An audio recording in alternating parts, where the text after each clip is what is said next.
Live from Fargo and serving you on TV, online, and on the go. This is Valley News Live 10 at 10. What do you do? You just fight. A South Fargo man is at his wits' end after several break-ins over the past week.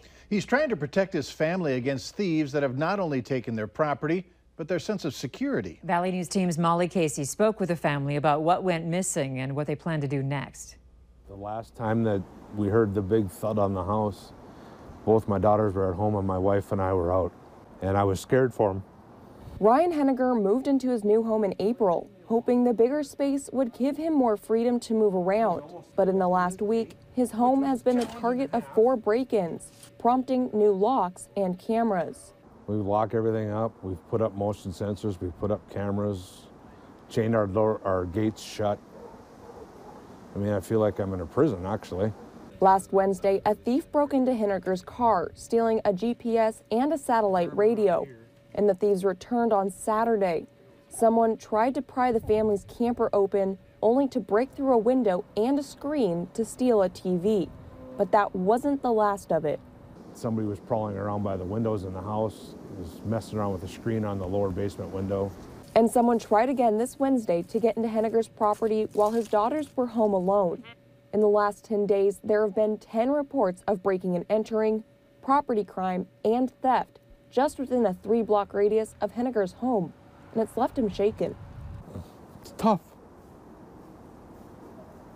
Henniger's wife has brought up the idea of moving, but says his Army training pushes him to fight back against the thieves. Just keep on my security and my vigil until the person's caught. From Fargo, Molly Casey, Valley News Live. Henniger says he isn't sure why his home has been targeted, but asks anyone who may have information about the break-ins to contact Fargo Police. And remember, if you need help with a serious issue in your community, call our whistleblower hotline and we'll do our best to get to the bottom of it. Call 237-6576 and leave your tip.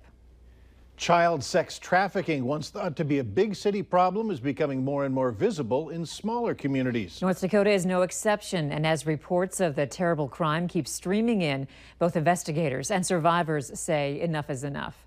Valley News Team's Clint DeRose has our story. I was sex trafficked starting at the age of 4 until I was in my early 20s.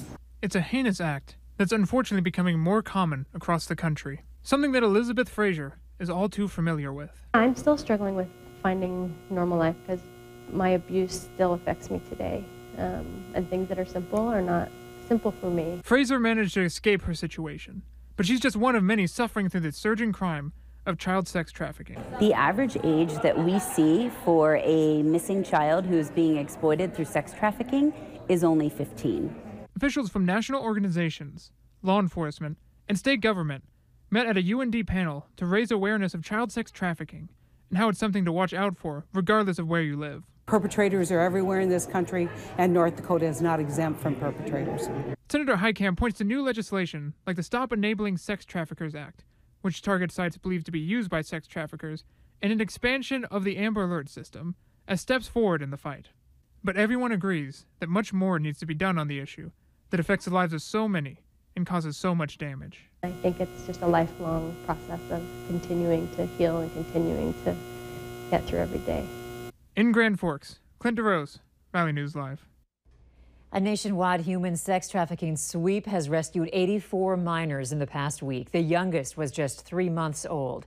Sex traffickers across the country consider North Dakota to be a profitable and accessible market. Since the oil boom, human trafficking has been on the rise, especially in the Fargo-Moorhead area.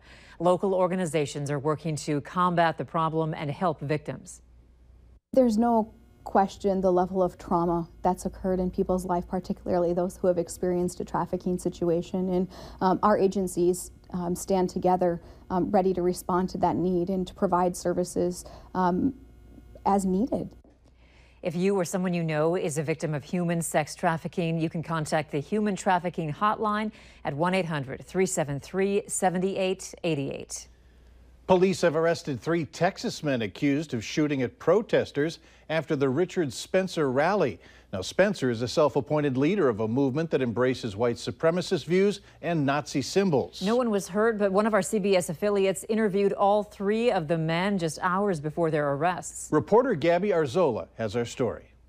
You don't feel like I didn't come here to be violent. I don't hate you or him. I don't hate anybody based on the color of their skin. I just feel like it should be okay for me to love my people just a little bit more and to see them exist. That's what self-proclaimed white nationalist Tyler Tenbrink said during the Richard Spencer protest Thursday. Look, I'm a dynamic individual and I'm still formulating my belief system. After the event, police say Tenbrink harassed walking protesters in his silver Jeep with brothers William and Colton Fears by chanting "Hitler salutes." Do I embrace Hitler? Nope.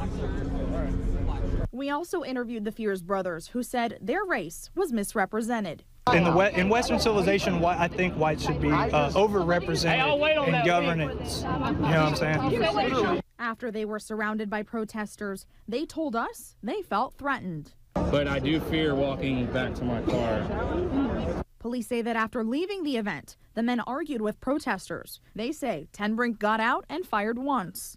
The shot missed, instead hitting a nearby Radio Shack. Then the Jeep drove off. It's hard to look around and not feel attacked, demonized. Because, I mean, everybody wants to blame white people for their problems. Police say the man he shot at took down the license plate number. Then, an off-duty Alachua County Sheriff's deputy pulled the Jeep over that night on I-75. They came to bring hate to our city. Yet the people of Gainesville showed them exactly what our town is all about. Police say Tenbrink admitted to the shooting, and now all three are sitting in the Alachua County Jail charged with attempted homicide. Tenbrink is being held on a $3 million bond, and the Fears brothers are both held on a $1 million bond. I'm willing to admit that. I'm the type of man that will stand up and say, you know what, maybe I was wrong. Reporting in Gainesville, Gabby Arzola, CBS 4 News. During that speech in Florida, protesters chanted, "We don't want your Nazi hate and Nazi scum off our streets." The anti-Spencer protests, who vastly outnumbered the supporters, carried signs against fascism, neo-Nazis, and white supremacy. 2 women are dead after a 2-vehicle crash in South Dakota. It happened shortly after 11 yesterday morning, about 3 miles east of Sisseton. Officials say a pickup truck driven by a 36-year-old woman crossed the center line on State Highway 10 and collided head-on with a van driven by an 85-year-old woman. Both were killed. Their names have not been released yet. The Shields Arena is playing host to a unique art exhibit. The Rough Rider Ink and Iron Expo is running all weekend, and it showcases premier tattoo artists and motorcycles in our area. The expo boasts more than 60 tattoo artists working on site, along with more than 130 custom-built motorcycles on display throughout the venue. There will also be comedy performances, a burlesque show, and live music. And the star of the History Channel's American Pickers, Danielle Colby, will be speaking on Sunday as the expo wraps up. Lots of support tonight for a local animal shelter in the way of food, wine, and silent auction items. It was likely an easy sell for all these supporters to take part in Wags, Whiskers, and Wine in downtown Fargo, especially knowing their $50 ticket will go right back to Homeward Animal Shelter so they can rescue dogs and cats from local pounds, then care for them and find them a forever home. The shelter has been doing that for more than 50 years, saving more than 30,000 animals. Superheroes have assembled in Fargo for this year's ValleyCon. Members from our VNL crew like Lisa Bedeau, Christine Stanwood, Christy Larson, and Robert Hahn transformed into superheroes that you can see on the Fargo CW. And remember, ValleyCon is all weekend at the Ramada Fargo Hotel. Head to valleynewslive.com for a full schedule.